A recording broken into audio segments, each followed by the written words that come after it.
था इस बार। Last 3 attempts में मेरा प्रीलिम्स क्लियर नहीं हो पाया था, तो I was stuck at that stage. तो इस बार मेरा prelims, mains, interview and thankfully I am very grateful कि ये रैंक आ गई इस बार। एंड अर्लियर अटेम्प्ट्स में अमेजिंग रैंक। मैं क्वेश्चंस बड़े कम अटेम्प्ट करती थी इनिशियली। फर्स्ट अटेम्प्ट जो था मेरा वो तो मेरा ऐसा था कि ठीक है देख लेते हैं। I was not prepared at all. मैंने जस्ट लक्ष्मीकांत की थी एंड उसके अलावा कुछ भी नहीं किया था, एंड जस्ट देखने के चक्कर में I wasted my first attempt. Second attempt में I just attempted 71 questions.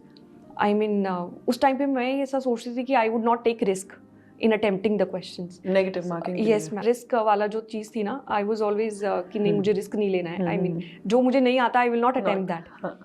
Third attempt में भी मैंने सेम मिस्टेक की। I just attempted 78 questions again, same mistake.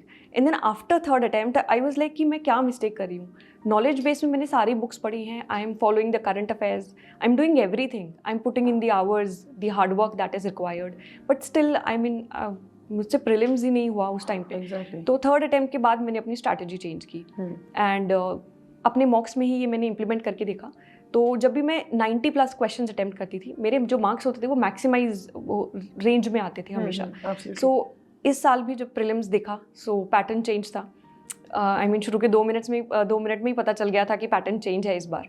So I decided उस टाइम पे कि मुझे ज़्यादा से ज़्यादा क्वेश्चन अटेम्प्ट करने हैं। एंड तो मैंने 94 क्वेश्चन अटेम्प्ट किए एंड इसी वजह से मेरी जो प्रीलिम्स की कट ऑफ है वो आई थिंक 23 मार्क्स ज़्यादा है इस बार प्रीलिम्स में जो है कट ऑफ से।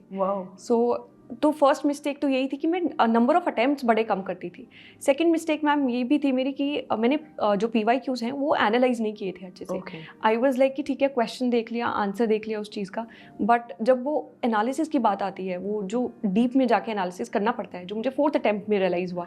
एंड देन मैम जब आप एनालाइज करते हैं ना इतने डीप में जाके, तो आपको समझ आना शुरू होता है कि स्टेटमेंट कैसे फ्रेम होती है या what is the mindset of the examiner जब वो स्टेटमेंट फ्रेम कर रहे हैं। तो ये चीज़ें मुझे फोर्थ अटेम्प्ट में पता चली एंड इसीलिए मैंने अपनी स्ट्रैटेजी चेंज की, मॉक्स में इंप्लीमेंट करके देखा एंड थैंकफुली इस साल हो गया मेरा, साल सब कुछ हो गया। Paper, so I have noticed that there are 4 pillars to prelims paper. Number 1 is the static resources. There are some very fixed resources that you have to follow. आपको different sources नहीं follow करने हैं. For example, if I am reading Lakshmikant and the person sitting next to you or your friend might be, he or she might be reading DD Basu. सो वो एक FOMO डाल देता है कि यार उसको तो कुछ ज़्यादा ही इन्फॉर्मेशन है, हमारे पास तो नहीं है। Don't follow anyone blindly over here, stick to one resource. Everybody जिसने भी एग्जाम क्लियर किया है, आई थिंक सब ने ये चीज़ बोली है। आप चाहे 5 साल पहले टॉपर स्टॉक उठा के देख लो या 3 साल पहले देख लो, everybody has followed the very fixed resources. और एक सोर्स को फॉलो करो and revise it N number of times. N number of times is not fixed, क्योंकि वो आपके ऊपर डिपेंड करता है कि आपके मेमोरी में, सबकॉन्शियस माइंड में वो किस रीडिंग तक जा रहा है। As far as my studies were concerned, मैंने लक्ष्मीकांत को 15-20 बार पढ़ा होगा, to be very very honest. I'm not exaggerating things over here. Similarly, Spectrum. Similarly for economy, I followed Vivek Singh, जो सर है. I think his book is really nice and helped me in clearing my concepts for economy. So एक source को fix कीजिए। आप जैसे students हैं यहाँ vision IAS के, तो जो भी आपका कोचिंग मटीरियल है या जो टीचर्स आपको यहाँ पढ़ा रहे हैं, please stick to that.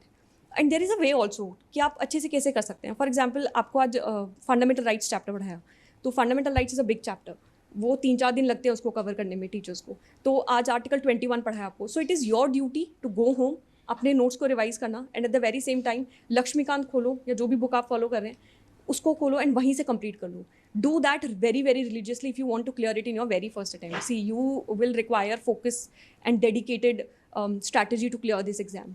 So you are very privileged enough that you are having your teachers over here to clear your doubts and everything.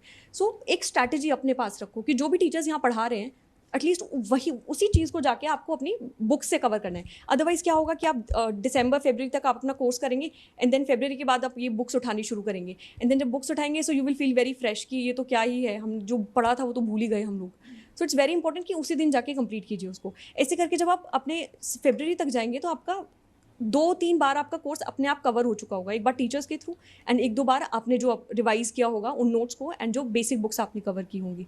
So static resources is something that will help you clear prelims.